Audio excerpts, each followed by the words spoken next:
ഒരു സെക്കൻഡ് നിങ്ങളുടെ ജീവിതത്തിൽ അദ്ദേഹത്തെ നിങ്ങൾ സ്നേഹിച്ചിട്ടുണ്ടെങ്കിൽ, ഒരൊറ്റ നിമിഷം ഭഗവാനെ നിങ്ങൾ പ്രേമത്തോടെ കണ്ടിട്ടുണ്ടെങ്കിൽ, നിങ്ങൾക്കൊരു വിഷമം വരുമ്പോൾ, നിങ്ങൾക്കൊരു ആപത്ത് വരുമ്പോൾ ഭഗവാൻ നിങ്ങളുടെ മുമ്പിലുണ്ടാവും. അത് 4 കൈയുള്ള വിഷ്ണുവായിട്ടോ ഓടക്കുഴൽ വായിക്കുന്ന കൃഷ്ണനായിട്ടോ ആണെന്ന് വിചാരിക്കുക.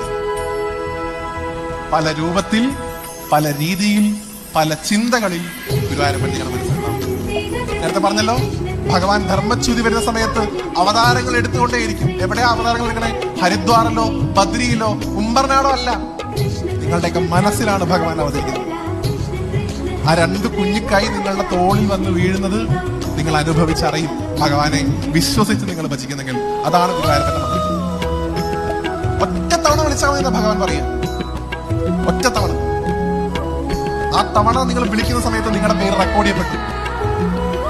നിങ്ങളുടെ പോളിസി സ്റ്റാർട്ടായി. ആ പോളിസിയുടെ പ്രീമിയം നിങ്ങൾ സ്റ്റാർട്ട് ചെയ്ത് തുടങ്ങി. ഒരു ദിവസം നിങ്ങൾക്ക് അത് പാസ്സായി കിട്ടും. ഏതെങ്കിലും ഒരു സമയത്ത്, ഏതെങ്കിലും ഒരു രീതിയിൽ.